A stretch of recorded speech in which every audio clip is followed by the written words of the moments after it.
you start asking about, like, like what happened with Johnny? What happened with Bob? Oh, they left the organization. You're like, why? I mean, they looked like it seemed like everything was going well. And then you get on the phone with Johnny and Bob and you say, hey man, do you feel, I mean, it's just you and I talking. Could you just tell me exactly why you left? Like, I really have a deep concern. And then they really tell you the truth because they're no longer in the role, and they have another situation, and you find out it was something you could have resolved. You could have went to their manager's manager if there was an issue where there was bullying or intimidation or some things like that that was going on, that you could address this really fast. So again, when you define the problem, articulate the problem. Here's an actionable step, because I really believe this is one of those that you don't want to miss out on.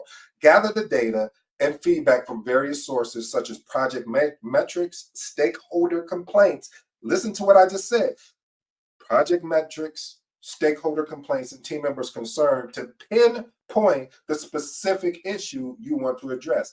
We have to be specific. We have to be laser focused on whatever this particular issue is, and so we can find a resolution to whatever that is. Point number 3, identify the symptoms.